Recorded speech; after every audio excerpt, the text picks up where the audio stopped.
Hello friends, welcome back to my channel Praveen Bagde PK. तो कैसे हैं दोस्तों? आज मैं आपको किरण किरण किरण भूगोल भारत एवं विश्व का ज्योग्राफी यानी कि भारत एवं विश्व का भूगोल इस बुक को पढ़ाने वाला हूं दोस्तों। इसका नाम है किरण एनसीईआरटी। यह बुक जो है कक्षा 6वीं से लेकर कक्षा 12वीं तक के भारत एवं विश्व के भूगोल को बारी बारी से हम लोग इस लेक्चर में इस चैनल पर डिस्कस करने वाले हैं। तो दोस्तों, इस बुक को मैंने पूरा पढ़ाया है। इसमें जो है 7000 से ज़्यादा फैक्ट जो है डाले गए हैं। आपको मैं जानकारी के लिए बता दूं दोस्तों कि इस बुक में हम लोग सामान्य भूगोल और सभी प्रतियोगी परीक्षा में जो भूगोल से संबंधित क्वेश्चन आते हैं उस पर डिस्कस करने वाले हैं।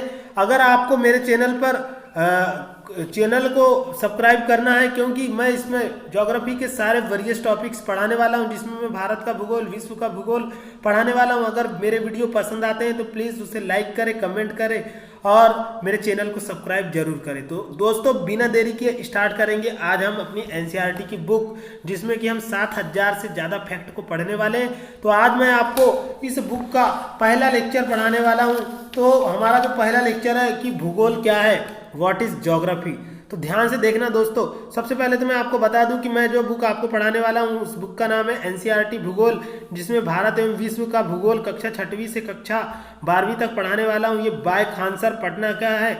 इस बुक में जो है सार संग्रह दिया हुआ है। तो आगे बढ़ते हैं दोस्तों। सबसे पहला टॉपिक है भूगोल क्या है। तो भूगोल क्या है, व्हाट इज ज्योग्राफी। इसके बाद में ब्रह्मांड और संबंधित तथ्य और आगे के जो टॉपिक्स हैं जो आप यहाँ पर देख सकते हैं, मैं स्क्रॉल करते जा रहा हूँ। ये सारे टॉपिक्स को मैं आपको पढ़ाने वाला हूँ दोस्तों। तो बिना देरी किए आगे बढ़ते हैं। अब मैं आपको बता दूं कि आज जो है हमारा जो पहला टॉपिक है कि भूगोल क्या है। भूगोल क्या है, तो ध्यान से देखिएगा दोस्तों। भूगोल क्या है, मैं आपको जानकारी के लिए बता दूं कि भूगोल एक ऐसा सब्जेक्ट है जिसमें हम पृथ्वी के बारे में और पृथ्वी के ऊपर पाए जाने वाले विभिन्न जीव जंतुओं और उनकी संरचनाओं के ऊपर उनका जो पृथ्वी से संबंध है उसके अंतर प्रक्रियाओं का अध्ययन करते हैं। और मैं आपको जानकारी के लिए बता दूं कि भूगोल को इंग्लिश में ज्योग्राफी भी कहा जाता है मेरे भाइयों।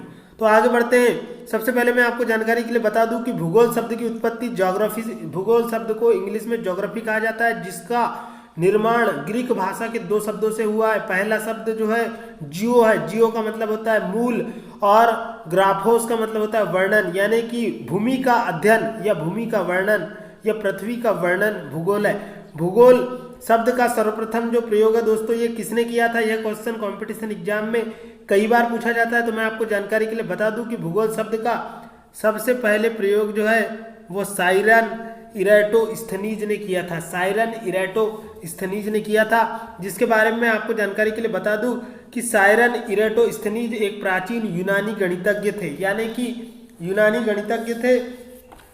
इसके अलावा ये कवि भी थे और खगोलविद भी थे, यानी एस्ट्रोलॉजर भी थे। इसके अलावा इनको खगोलविद थे, उनको 3री शताब्दी ईसा पूर्व में ज्योग्राफी शब्द का पहले प्रयोग का, सबसे पहले ज्योग्राफी शब्द के प्रयोग का श्रेय जो है वो हमारे वैज्ञानिक साइरिन इराटोस्थनीज को जाता है। इसके अलावा मैं आपको जानकारी के लिए बता दूं कि इन्होंने भूगोल को एक अलग शाखा के रूप में स्थापित किया था।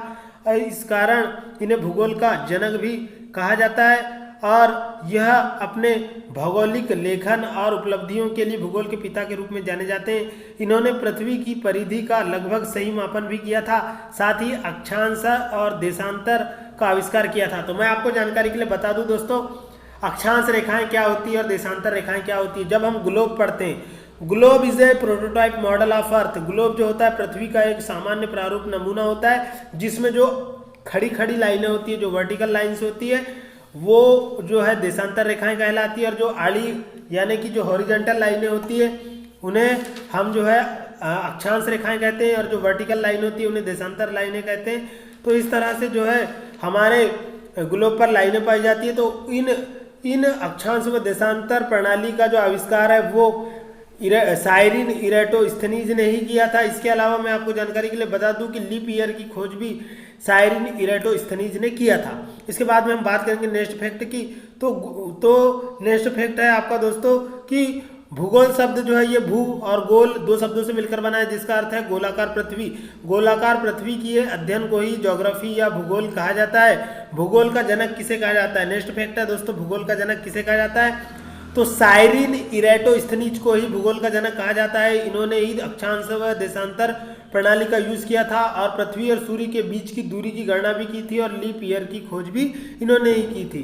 मैं आपको जानकारी के लिए बता दूं दोस्तों, ऐसा वर्ष जिसमें फरवरी का जो दिन होता है 29 दिन की फरवरी होती है, उस वर्ष को लीप ईयर कहा जाता है, यानी कि 29 दिनों की फरवरी वाले वर्ष को लीप ईयर कहा जाता है। इसके अलावा उस साल में 366 दिन होते हैं। ठीक है दोस्तों, ये जो है प्रत्येक चौथा साल जो होता है, 3 साल के बाद जो चौथा साल आता है वो लीप ईयर होता है। इसके बाद में हम बात करेंगे नेक्स्ट फैक्ट की भूगोल का जनक किसे कहा जाता है, तो साइरिन इरेटोस्थनीज को कहा जाता है। लेकिन कुछ लोग जो है दोस्तों वो हिकैटियस को भूगोल का जनक कहते हैं। प्राय यह एक टॉजर ने भी हिकैटियस को पिता को माना है। इसके अलावा बात करेंगे अब हम इरेटोस्थनीज की सुप्रसिद्ध पुस्तक का नाम क्या है। तो कई बार कंपटीशन एग्जाम में पूछा जाता है कि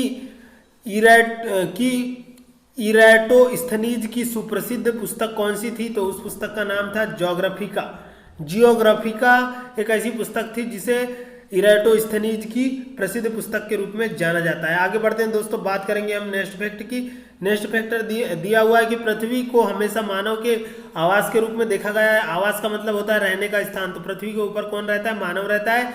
इस दृष्टि से भूगोलविद भूगोल को किस रूप में परिभाषित करते हैं कि मानव के निवास के रूप में पृथ्वी के वर्णन को भूगोल कहा जाता है। मानव के रहने के स्थान के वर्णन को मानव के निवास के रूप में पृथ्वी का वर्णन जो है वो क्या कहलाता है, भूगोल कहलाता है। भूगोल प्रकृति एवं मानव के समग्र इकाई के रूप में अंतर प्रक्रिया के अध्ययन से संबंधित है। भौतिक एवं मानवीय दोनों प्रकार के भौगोलिक तथ्य किस प्रकार के होते हैं, स्थैतिक नहीं अपितु गयात्मक। इसके बाद में हम बात करेंगे दोस्तों, इतिहास कालिक संश्लेषण का प्रयास करता है। भूगोल एक संश्लेषणात्मक विषय है जो किसका प्रयास करता है, क्षेत्रीय संश्लेषण का। इसके बाद में हम बात करेंगे दोस्तों नेक्स्ट फैक्ट की, किस तकनीकी ने यूरोपीय देश को भारत सहित कई एशियाई एवं अफ्रीकी राष्ट्रों पर उपनिवेशीकरण करने में सहायता की।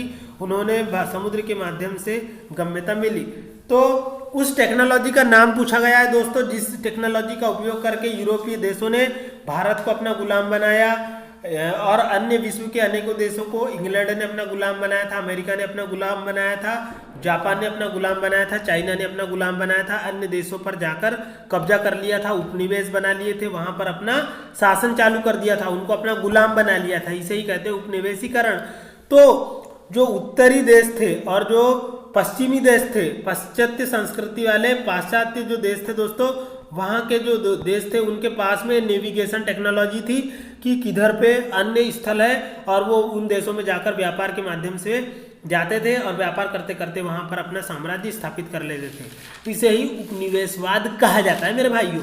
इसके बाद में हम बात करेंगे नेक्स्ट फैक्ट की।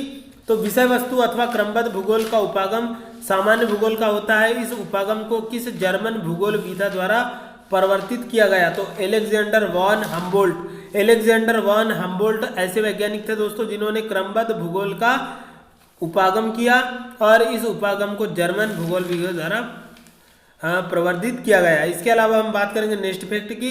तो प्रादेशिक भूगोल विश्व को विभिन्न प्रदेशों में विभक्त कर एक विशेष प्रकार के सभी भौगोलिक तथ्यों, प्राकृतिक, वानस्पतिक, राजनीतिक, प्रति व्यक्ति आय आदि का अध्ययन करता है। प्रादेशिक भूगोल का विकास किस जर्मन भूगोलवेत्ता द्वारा किया गया। इसके बाद हम बात करेंगे दोस्तों हम नेक्स्ट फैक्ट की।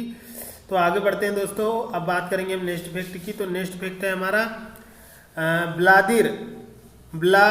व्लादिमीर कोपेन जर्मन रूस में मृत्यु, ऑस्ट्रिया मेद मौसम विज्ञानी और जलवायु विज्ञानी है, जिससे विश्व के जलवायु क्षेत्रों के परिसीमन और मानचित्रण के लिए जाना जाता है। उनको क्या कहा जाता है, तो जलवायु विज्ञान का जनक कहा जाता है। भारतीय भूगोल का जनक किसे कहा जाता है, तो जेम्स रेनेल को कहा जाता है। तो जेम्स रेनेल जो है दोस्तों, इन्हें जो है भारतीय भूगोल का जनक कहा जाता है। इसके अलावा विश्व का पहला ज्ञात मानचित्र एनेक्सिमेंडर ने बनाया था। यह किस देश का निवासी था, तो यूनान का निवासी था। इसके बाद में हमारा एक छोटा सा फैक्ट छूट गया है दोस्तों, भौगोलिक सूचना तंत्र क्या है। तो मैं आपको जानकारी के लिए बता दूं कि भूगोल को प्राय मानचित्र निर्माण, तो आपको मैं जानकारी के लिए बता दूं कि मानचित्र क्या होता है। हमारी पृथ्वी में हमारे राज्य का जो होता है एक नक्शा होता है, उसे ही मानचित्र कहा जाता है, जिसे हम दीवार पर टांगते हैं। उसमें अक्षांश और देशांतर रेखाएं बनी हुई होती है, जिसमें हम दो प्लेसेस के बीच के डिस्टेंस को मेजर कर सकते हैं। ऐसे मॉडल को प्रारूपी मॉडल को क्या कहा जाता है? मानचित्र कहा जाता है। मानचित्र हमें रेखा चित्रों की अपेक्षा पृथ्वी के धरातल का अधिक व सही व सुस्पष्ट चित्रण प्रस्तुत करते हैं। वर्तमान में मानचित्र की रचना भौगोलिक सूचना तंत्र GIS जियोग्राफिक इंफॉर्मेशन सिस्टम के उपकरणों द्वारा उपग्रह के छायाचित्रों के प्रयोग से किया जा सकता है। भौगोलिक सूचना तंत्र कंप्यूटर हार्डवेयर और सॉफ्टवेयर को भौगोलिक सूचना के साथ एकत्रीकरण करके इसके लिए आंकड़े एकत्रण, प्रबंधन, विश्लेषण, संरक्षण और निरूपण की व्यवस्था करते हैं। इसके अलावा आजकल पृथ्वी को बेहतर ढंग से समझने के लिए भूगोलवेत्ता, अभियंता, पर्यावरण वैज्ञानिक, नए योजनाकार, सामाजिक वैज्ञानिक एवं अन्य लोग भी भौगोलिक सूचना तंत्रों का प्रयोग कर रहे हैं। तो इस तरह से दोस्तों मेरा ये भूगोल क्या है का पार्ट 1 कंप्लीट हो गया है। इसके बाद में इसका पार्ट 2 लेकर आऊँगा। अगर आपको मेरे चैनल में वीडियोस पसंद आ रहे हैं तो प्लीज़ कमेंट करें, लाइक करें और दोस्तों को शेयर करें। इसके अलावा मैं अपने चैनल पर केमिस्ट्री, बायोलॉजी और GK GS के और MP GK के वरियस वीडियोस लाने वाला हूं जो पटवारी, MPPSC, पुलिस और ग्रुप 3, ग्रुप 5 सारे MP की एग्जाम्स के लिए यूजफुल होंगे। तो दोस्तों अगर आपको मेरा चैनल के वीडियो पसंद आ रहे हैं तो सब्सक्राइब करें और कमेंट करें कि आपको कौन कौन से सब्जेक्ट मेरे द्वारा पढ़ना है, क्योंकि मैं ऑलराउंडर हूं दोस्तों। तो मिलते हैं अगले वीडियो में, तब तक के लिए जय हिंद, वंदे मातरम, खुदा हाफिज मेरे भाइयों।